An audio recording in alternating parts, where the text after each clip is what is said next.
story. All because of just 20 signatures. Within 9 months, I convinced my fellow school board members that indeed they should fire the principal and assistant principal, and they do. And it was like every student's dream come true. So I learned at a very early age that you don't have to move out of the chair or too far away from the TV set or the salsa dip in order to change this country. Trust me on this. Just think about what little tiny things you can do to throw a monkey wrench into the system that's hurting your fellow Americans in this city and in this state and in this country, okay? That's all I ask you to do. Don't become political people. Don't sit at the Greenpeace table 24 hours a day trying to get signatures. Just think of what it is that you can do. Maybe it's just making that call to the White House. Maybe it's a letter to the editor. Maybe it's calling the editor of the LA Times and say, why haven't you asked Mike's 5 questions? We'd like answers to these questions. And by the way, when is he going to resign? You know, maybe you should run for office. You know, how many times if you vote, you know, when you vote, you go in there and there's no opposition? There's just one person on the ballot and nobody running against them? How many times? Look, that's like a totalitarian society. We have a 98% return rate in Congress of congressmen who run for re-election. 98% go back. Mostly, a lot of the times, because they have no opposition. You know, in the old Soviet Union, they had the Politburo. You know what their return rate was? 91%. We have a higher return rate to Congress than the old Soviet Politburo. They actually had a little bit more fresh blood every 4 years or so. So this is disgusting. Think about running for office. Think about starting up your own zine, your own website. You know, get the word out. Do something. Do a little bit. Get with other people. Don't let this opportunity pass you by. Who'd like to ask? We got time for a couple questions here, and 2 questions, 2, 3. 2 long questions or 3 short ones? Yes, ma'am. The red shirt, yes. I'll repeat the questions, but not the compliments. All right.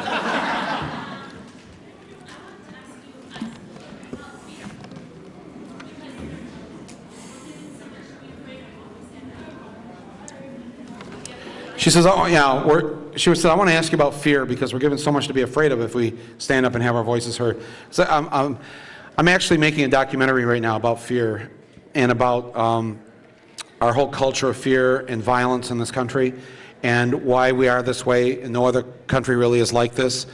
The movie's called Bowling for Columbine, and I started shooting it after the massacre at Columbine, and I wanted to ask, you know, why, you know, first I wanted to know why that happened, but then the more I got into it, I realized it's not so much about the guns as it is about why we own the guns. You have a gun because you're afraid. You know, what are you afraid of? Are you afraid of somebody hurting you? And so I went up to Canada to show what it's like where, you know, they don't live in the fear. But it turns out there's 10 million homes in Canada, 10 million households, they got 7 million guns. 7 million guns in 10 million homes and less than 100 murders a year. Most of them, I shouldn't say most of them, but about half of them committed with American guns. Now why is that? How can they have guns laying around up there and not kill each other and we can't do that? Why is that? What is that about? And it's like, I think, my theory is that we live with this incredible fear all the time as Americans. We're constantly afraid. We're afraid to speak out. We're afraid of the other. We're afraid, you know, the country is founded in fear. You know, the Pilgrims came here because they were afraid of being persecuted, right? How many times have we heard that line? That's the opening line of any U.S. history book. The Pilgrims came because they were afraid.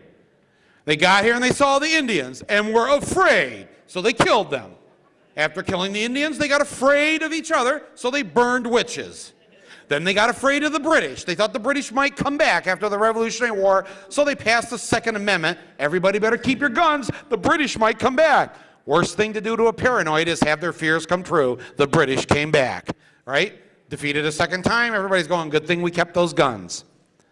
Then the slave population down south, the black population, goes from 700,000 at the time of the Revolution to 5 million black slaves just 80 years later. 700,000 to 5 million. By 1840, blacks in the rural South outnumbered whites by a 3-to-1 margin.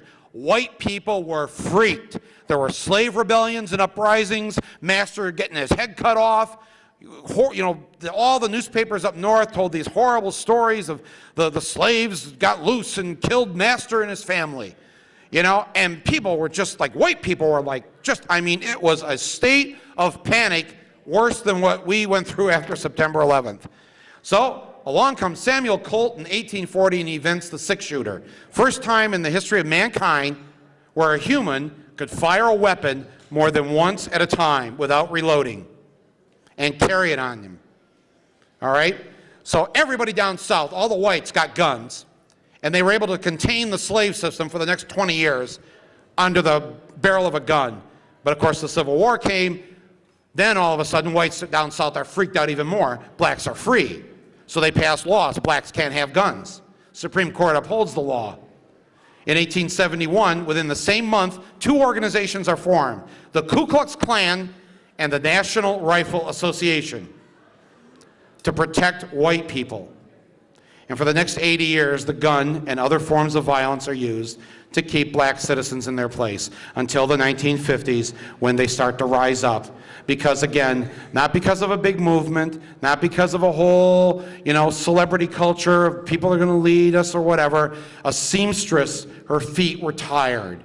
She didn't want to go to the back of the bus. One person made that happen. You can't sit here at Cal State and go, oh, everybody here is apathetic, they won't do anything. Of course they're apathetic. Everybody's always been apathetic. Big change in history always occurs with just a few people. It's Jesus and those 12 guys who fished. You know, 12 guys, look what happened. Well, one dropped out in the last round, but you are the weakest link. You know, 12 guys, boom, look what happened. A seamstress doesn't want to get up off her seat in the front of the bus. Boom! Look what happened. The most unlikely woman in the most unlikely city in America. Look what happened. Why can't it happen here? Why? Who's that spark here in this room? You don't need the whole room. One of you, two of you, that's it. But anyways, to finish my story, so the uprising takes place in the 50s and 60s, and what do white people do? They run in fear to the suburbs, afraid again. And they buy 250 million guns. 95% of all guns in this country bought in the white suburbs, stolen them by whites, and brought into the inner cities and sold for a profit. There are no black gun stores. Just as Jesse Jackson says, you know, there's no black drug dealers flying the planes or bringing the ships in, cutting the stuff. You know, it's all white people doing it, and a couple Colombians. It's all white people. And it's the same thing here, and until we get to the nut of our racism, which is at the core of our fear as white people, we're going to continue to have this kind of violence, and this kind of fear permeates everything else right to this day, where people then are afraid to stand up and speak up against Bush because you're afraid of what might happen to you. We never got anywhere with people who were afraid. We've only made this country and this world better because of a few people had some courage. And you've got to find that courage inside of you and make that happen. That was the short question. Now, where's the long one? No, here's the, I think that's it. Yes, sir. First of all, $9 billion was taken out of Social Security on September 10th by Bush. I saw it in the headlines. I've never heard about it since. On September 10th, Bush took $9 billion out of Social Security. Well, the other thing that happened was on September 5th is that there was a huge sale of stock in American Airlines and United Airlines, a huge, huge sale, and they've refused to release the names of the people who sold the millions of shares of stock in the two airlines that went into those towers. I mean, again, these are just questions that need to be asked, and they haven't been answered. Very quickly, yes? What's today's secret word? Today's secret word? I don't know what it is. Hemp? Hemp is the secret word? Oh, I don't know about that. We used to have this game in our office on our TV show where, like, if I was going to go on Letterman or Nightline or whatever, the writers on the show would have the secret word, and I had to work that word into the interview, you know, whatever I was on, CNN or whatever. And so I was on Ted Koppel one night, and I was getting ready to go over there. I said, okay, what's the secret word? You know, and they always tried to think of, like, the most challenging thing that I would never say, right? And they said, okay, the secret word on Nightline you have to say to Ted is, dude. Because these guys, the writers on this show actually went into the computer in the LexisNexis. The word dude had never been used on Nightline in 20 years. So I was to use the word dude to Ted. So I'm sitting there doing the whole interview thinking, how am I going to say dude in this interview? So Ted says, so Mike, about the workers in Flint who lost their jobs, tell us, you know, now they're on strike again, the UAW, what about that? I said, well, Ted, you know, it's not like everybody's just back in Flint saying, dude, you know, what are we going to do now, you know? It's so humiliating. Yes. Yes, ma'am. Right here. Pink. Thank you very much for your book. Thank you. Affirming Thank you. She's thanking me for the book. environmental activists. I do have a question Yeah. regarding the free trade agreement that Clinton and Gore signed in 2000. As an environmentalist, I don't understand why some of my colleagues didn't get the impact of the free trade agreement. Basically, it backed us up, in my opinion, Yeah. 10 years in terms of the... Okay, NAFTA and these other free trade agreements have been just horrible things. Bad for the environment, bad for workers in this country, bad for people who live in Mexico. You know, they've had all these trade agreements now for 15 years, various trade agreements. They always told us it's going to improve the standard of living of the Mexican people. Go along, go across the border into any of the border towns and just see how wonderful everyone's living there thanks to NAFTA and the maquiladoras and all the other things. The whole thing was just a crock. Reagan couldn't get NAFTA passed. Bush couldn't get NAFTA passed. Clinton got it passed. Thank you, Bill. Yes. Last question. Oh, all right. And, they just told me that the university has cut the power on the microphone, and we have.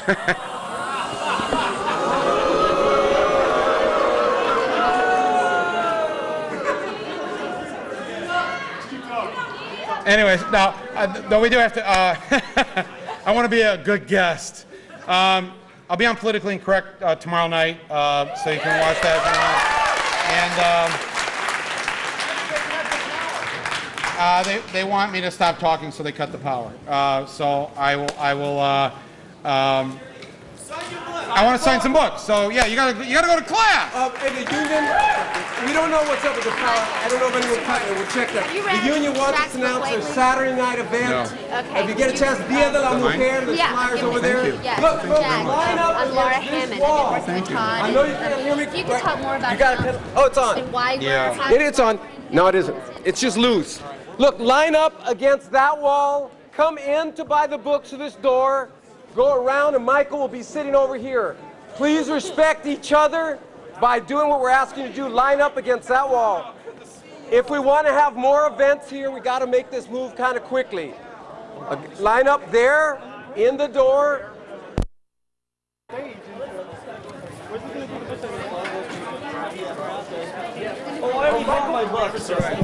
Can you guys hear this?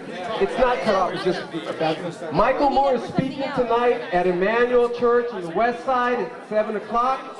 And we want to thank the Midnight Special Bookstore, very important.